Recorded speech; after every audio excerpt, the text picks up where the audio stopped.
Welcome to the second part of our indie game development series.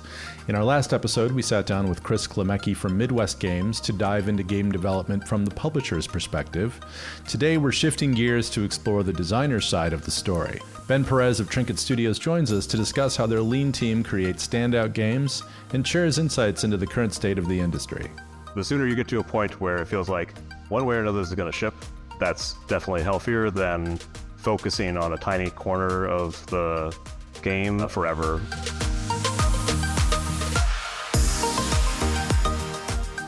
Welcome to Product of Play, the podcast that dives into game development from a product perspective. I'm your host, Curtis Schmidt. Join me as we uncover the magic behind crafting captivating board games, cutting-edge VR experiences, and immersive video games. We'll delve into every aspect of development, from concept ideation and design to testing, marketing strategies, and beyond. This is Product of Play, where the art of game creation meets the science of product success.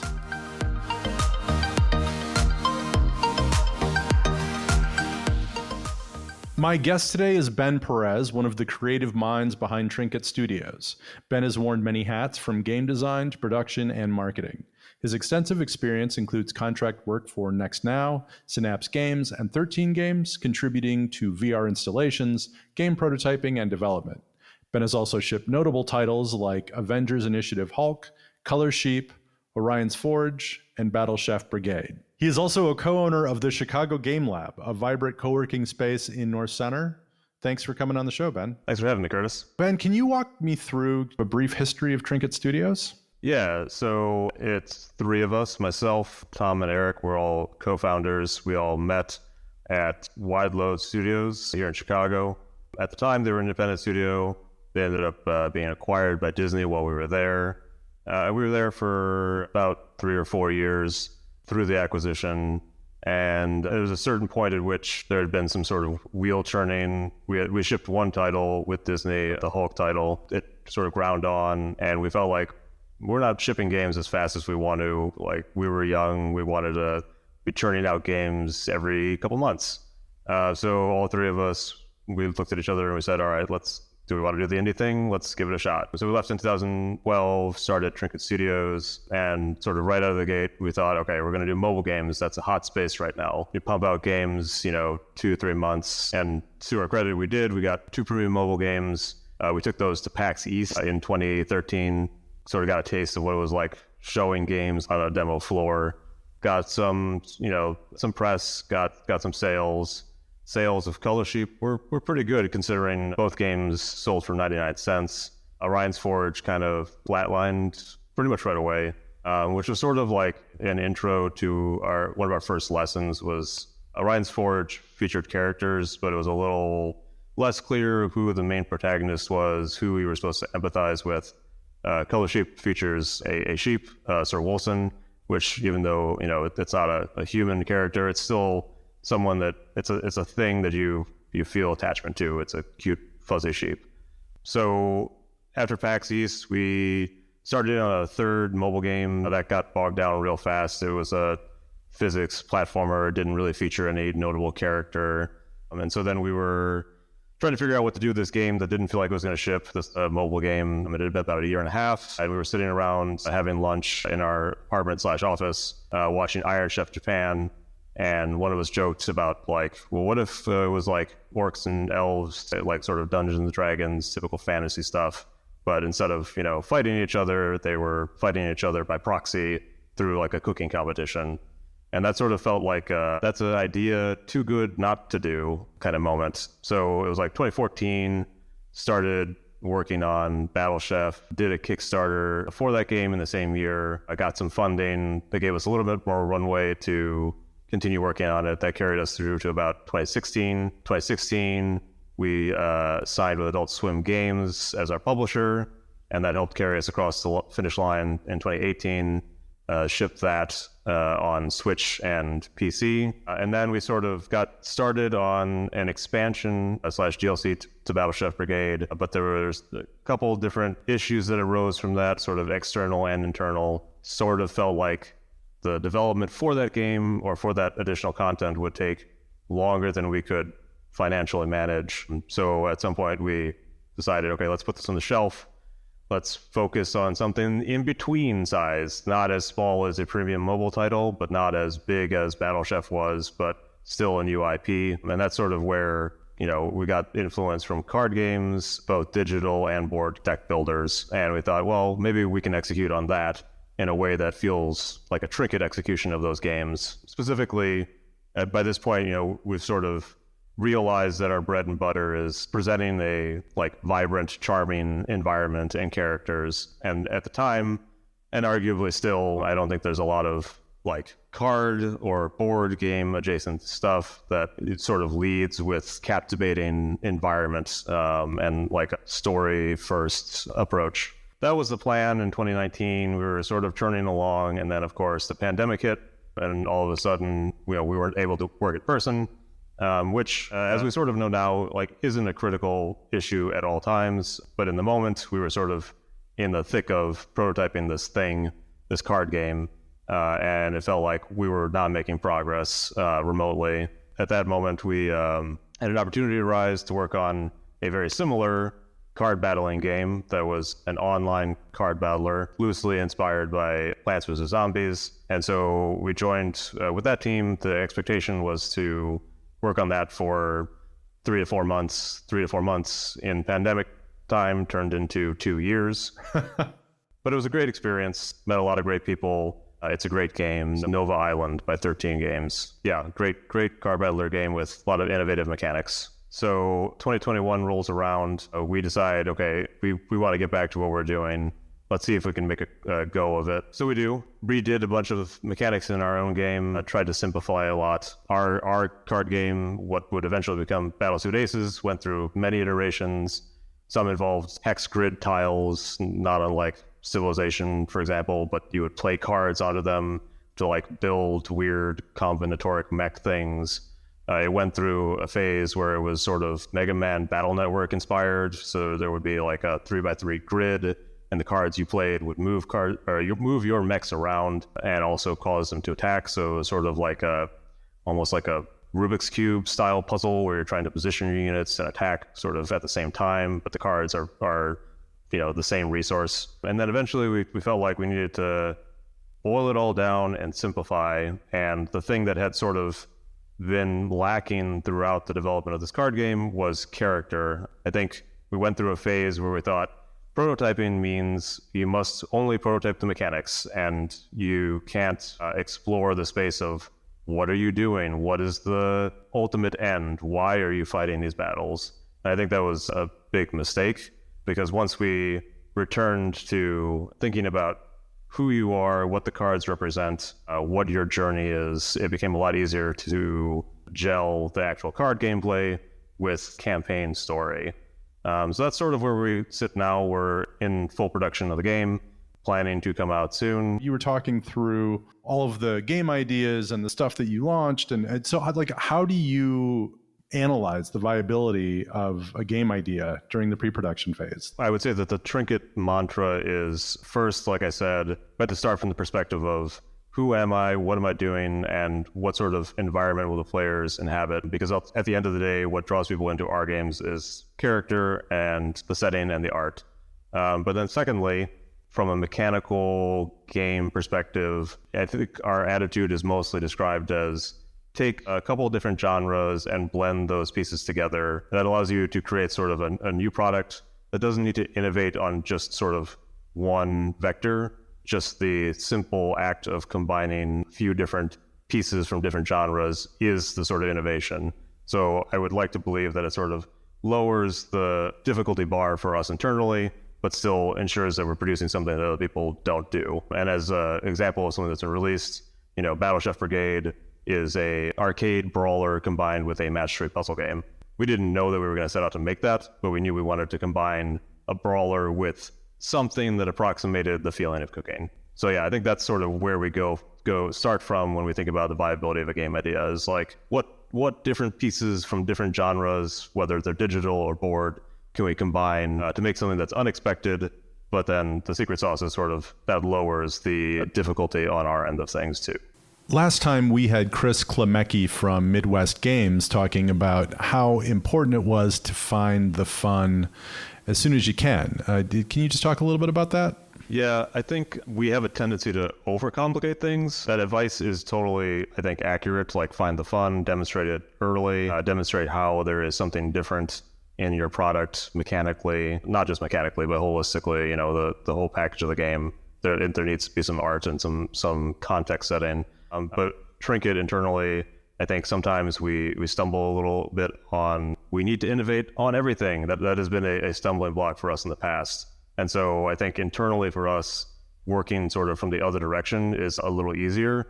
The version of Battlesuit Aces that we started with when we resumed production in 2021 was much simpler than what we have now.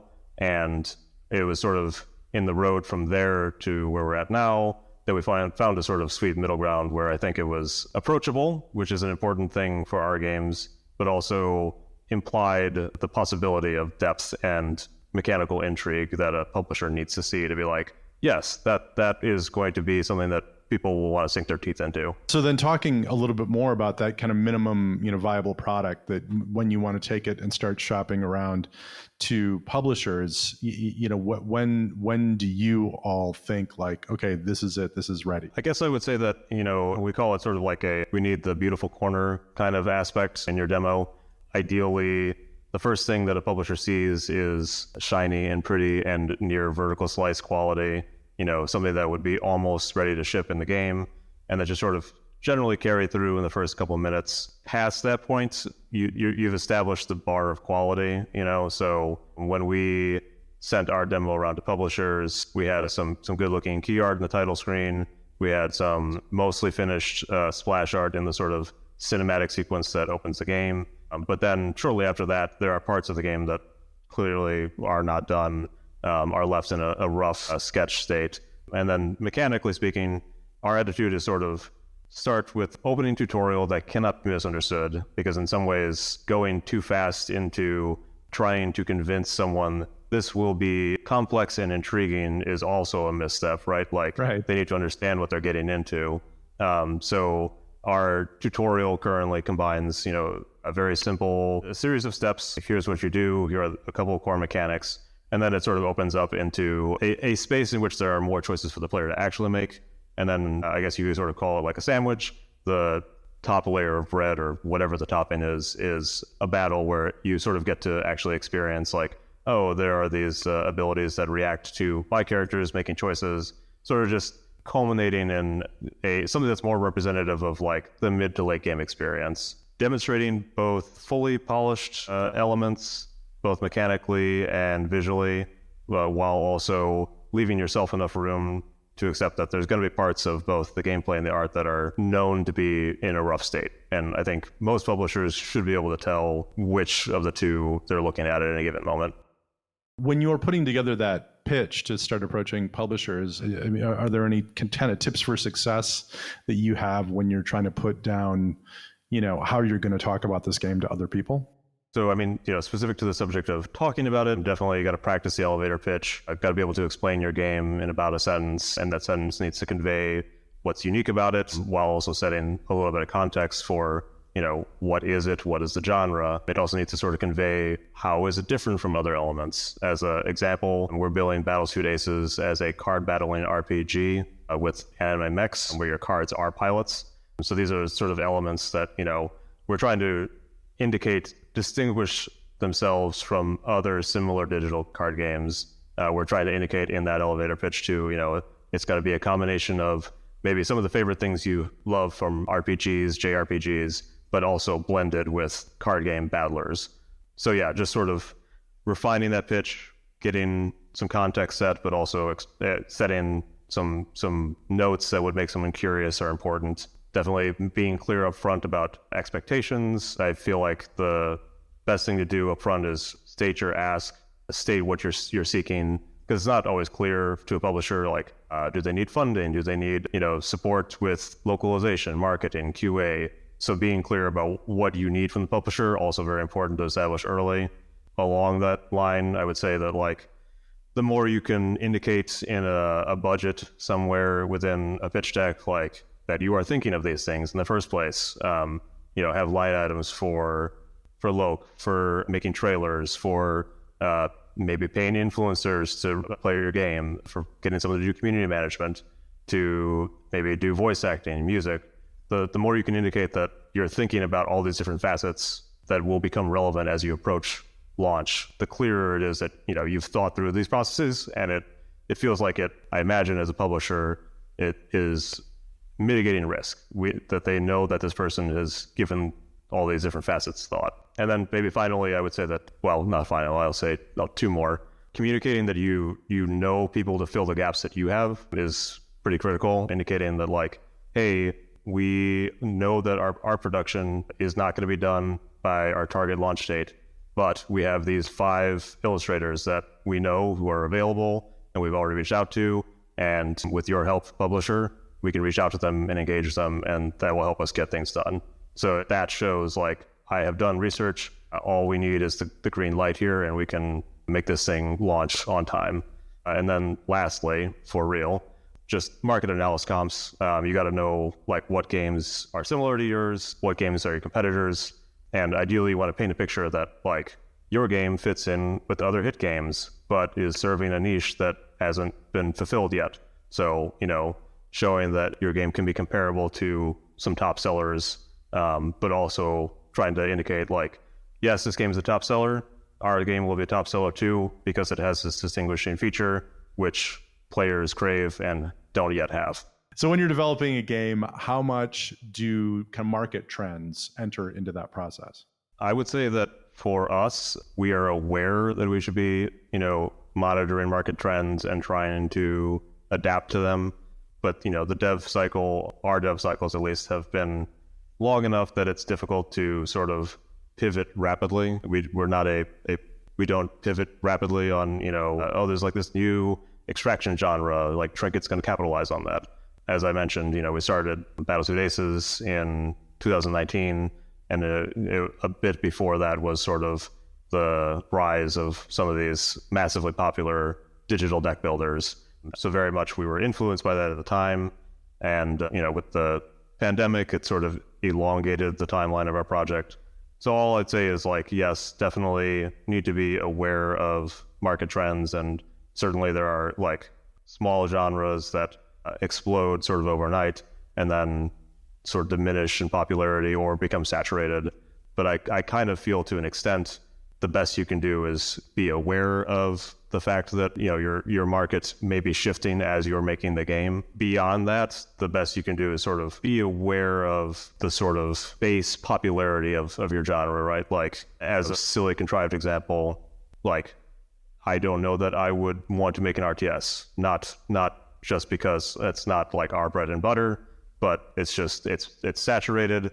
More power to people who are making RTSs, but there are just certain genres that feel like there are a lot of competitors and the player base is not as large as it could be. Maybe the final thing to say on that too is there are certain genres that are just more accessible.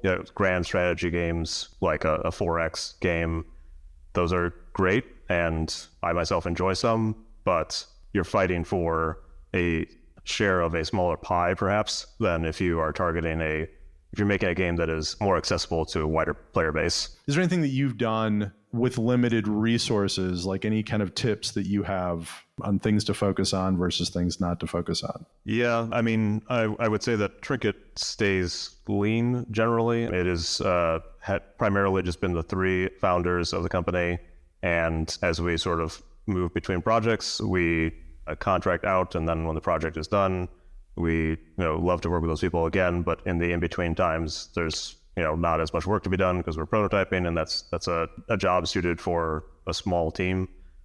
So staying small, but keeping contact with anybody that you meet who does a great job, which all of our contractors have done. I would also say that learning to stay focused internally when you're in that prototyping phase to try to get through to the point where you're ready to pitch to publishers, ready to contract up again. Not going to say we do it great, but it is definitely something that we strive for. We'll see how things go whenever we move on to our next project. And then learning how to organize and direct and give feedback to people that you are working with. I think I have a growing appreciation of late that the work output of people we collaborate with is much better than any one of us individually.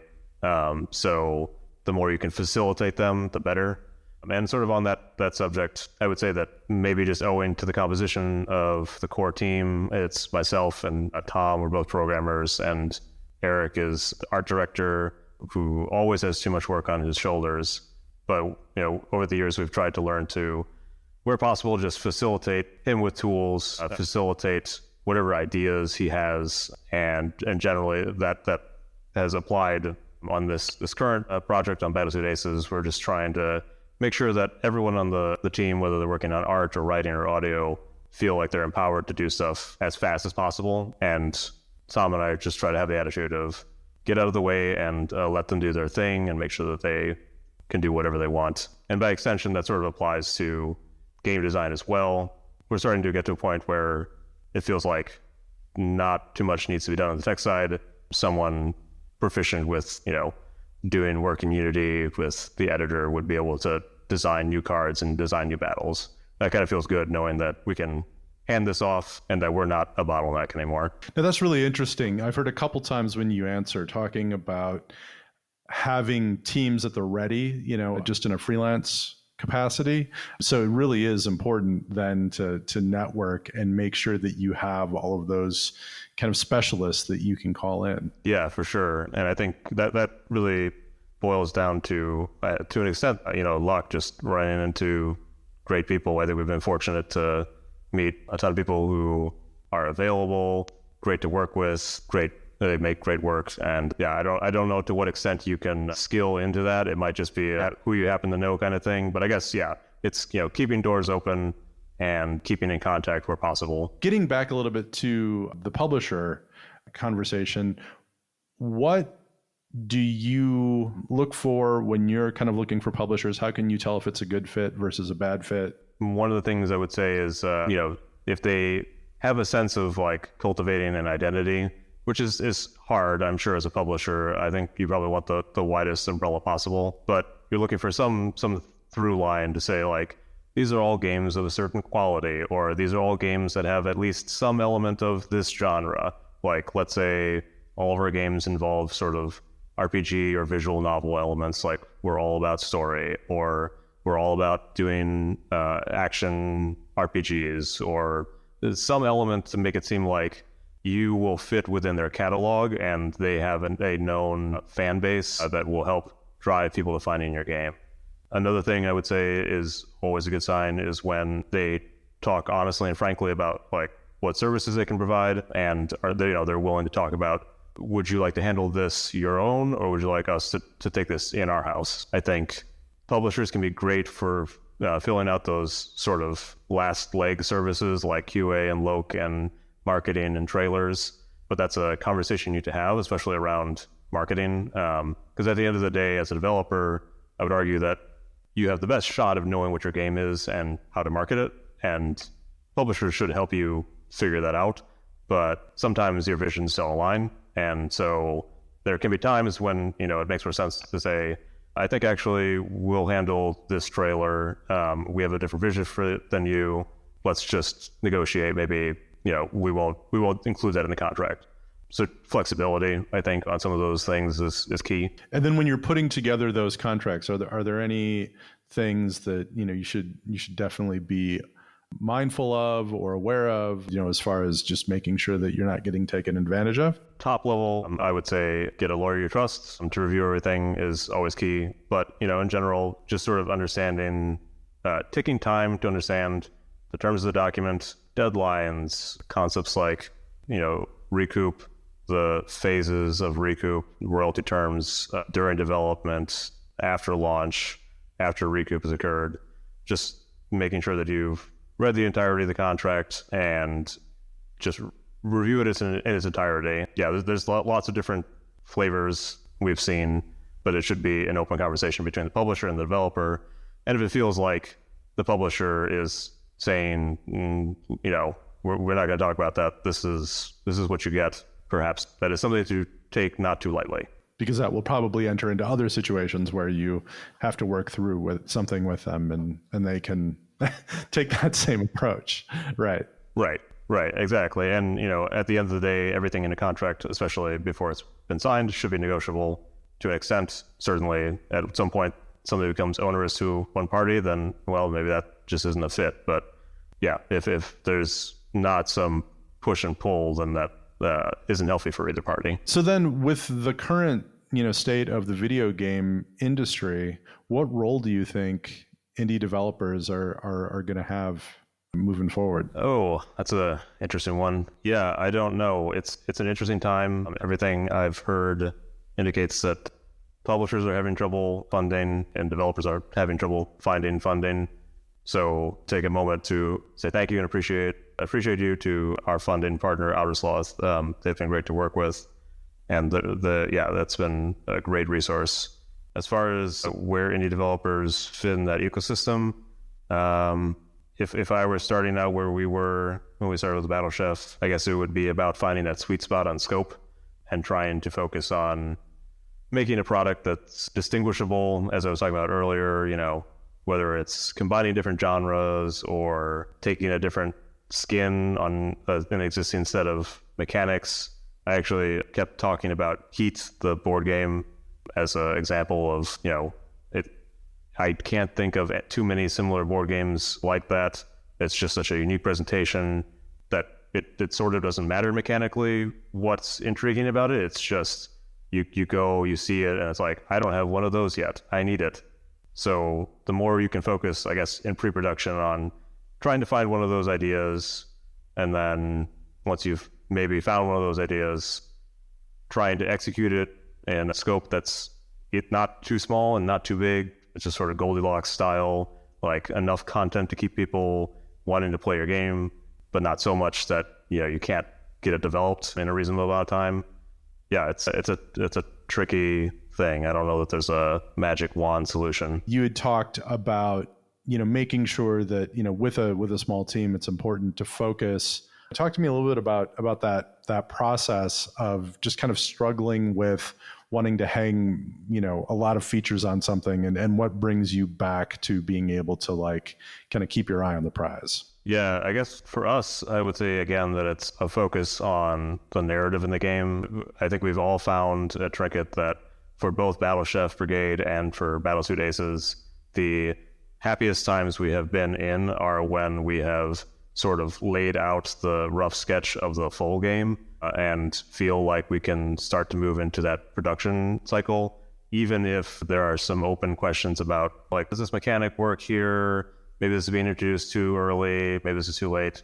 Because once you have that sort of outline defining how much stuff you need to do, you can start to fill it in with roughs, both in terms of art and music and sound and characters and game design. And it's much easier to get to a point where maybe you're nearing launch and you're looking at one individual episode, let's say, and maybe it's just not hanging together, and you say to yourself, well, maybe there's a way we can cut half of this. And that's always a healthy place to be in, where the sooner you get to a point where it feels like one way or another is going to ship, that's definitely healthier than focusing on a tiny corner of the game forever, which is interesting because it's to some extent the opposite of building the demo that you need for publishers or for releasing to players if you're going to do a demo, because that very much is about make this corner beautiful and make it sing, but production is sort of the opposite of that. Fill out the space and be prepared to jettison stuff if it's not working and things are getting tight. That's all great tips. So before we go, I want to talk to you a little bit about something that's close to your heart, the Chicago Game Lab. Can you tell me a little bit about what you're doing here in Chicago for just the mission of game development? First, I would say that we're not the first ones to be doing this. There are other co-working spaces in Chicago. If you Google them, I'm sure they'll come up, and we're sort of also following in the footsteps of the Indy City Co-op, which was based out of a similar area in Chicago. But really we're just trying to provide a physical space for people to get together, meet, to have those impromptu conversations that are still a little hard to have even digitally. Yes, they can technically happen, but there's that organic element of like, I ran into you in the hallway, or hey, I saw you were going to lunch, let's grab a bite. It was definitely a thing born out of sort of the return to work experience of the pandemic easing a little bit. We all knew that we felt like we've been cooped up at home too long. So yeah, we're just trying to provide a space. People can get reserved desks, get drop-in desks. You can bring your laptop. We've got open work days regularly every, I believe, third Thursday of the month. People can drop in, check out the space for free, just see if it vibes with them.